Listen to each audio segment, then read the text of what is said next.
ओम नमः शिवाय। शिव पुराण संपूर्ण 11 खंड 7 संहिताएं सरल हिंदी भाषा में। शिव पुराण महात्म्य। पहला अध्याय। सूत जी द्वारा शिव पुराण की महिमा का वर्णन। श्री शानुक जी ने पूछा, महाज्ञानी सूत जी, आप संपूर्ण सिद्धांतों के ज्ञाता हैं, कृपया मुझसे पुराणों का सार का वर्णन करें। ज्ञान और वैराग्य सहित भक्ति से प्राप्त विवेक की वृद्धि कैसे होती है तथा साधु पुरुष कैसे अपने काम क्रोध आदि विकारों का निवारण करते हैं। इस कलयुग में सभी जीव आसुरी स्वभाव के हो गए हैं, अतः कृपा करके मुझे ऐसा साधन बताइए जो कल्याणकारी एवं मंगलकारी हो तथा पवित्रता लिए हो। प्रभु, वह ऐसा साधन हो जिससे मनुष्य की शुद्धि हो जाए और उस निर्मल हृदय वाले पुरुष को सदैव के लिए शिव की प्राप्ति हो जाए। श्री सूत जी ने उत्तर दिया, शौनक जी, आप धन्य हैं, क्योंकि आपके मन में पुराण कथा को सुनने के लिए अपार प्रेम व लालसा है।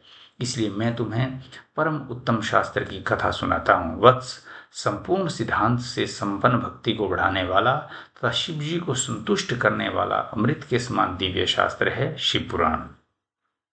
इसका पूर्व काल में शिव जी ने ही प्रवचन किया था। गुरुदेव व्यास ने सनत कुमार मुनि का उपदेश पाकर आदर पूर्वक इस पुराण की रचना की है।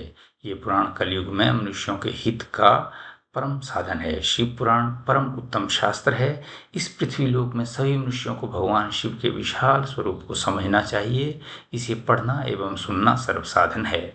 ये मनोवांछित फलों को देने वाला है। इससे मनुष्य निष्पाप हो जाता है तथा इस लोक में सभी सुखों का उपभोग करके अंत में शिवलोक को प्राप्त करता है।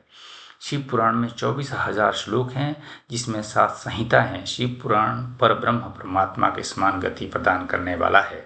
मनुष्य को पूरी भक्ति एवं स्वयं पूर्वक इसे सुनना चाहिए। जो मनुष्य प्रेम पूर्वक नित्य इसको वांचता है या इसका पाठ करता है, वह निसंदेह पुण्यात्मा है। भगवान शिव उस विद्वान पुरुष पर प्रसन्न होकर उसे अपना धाम प्रदान करते हैं।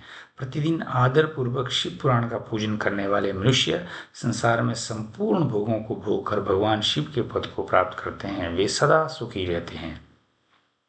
शिव पुराण में भगवान शिव का सर्वस्व है। इस लोक और परलोक में सुख की प्राप्ति के लिए आदर पूर्वक इसका सेवन करना चाहिए। ये निर्मल शिव पुराण धर्म, अर्थ, काम और मोक्ष रूप चारों पुरुषार्थों को देने वाला है। अतः सदा प्रेम पूर्वक इसे सुनना पढ़ना चाहिए। दूसरा अध्याय। देवराज को शिवलोक की प्राप्ति, चंचुला का संसार से वैराग्य। श्री शौनक जी कहते हैं, आप धन्य हैं सूत जी, आप परमार्थ तत्व के ज्ञाता हैं। आपने हम पर कृपा करके हमें ये अद्भुत और दिव्य कथा सुनाई है। भूतल पर इस कथा के समान कल्याण का कोई और साधन नहीं है। आपकी कृपा से ये बात हमने समझ ली है। सूत जी, इस कथा के द्वारा कौन से पापी शुद्ध होते हैं, उन्हें कृपा पूर्वक बताकर इस कथा को जगत को कृतार्थ करें।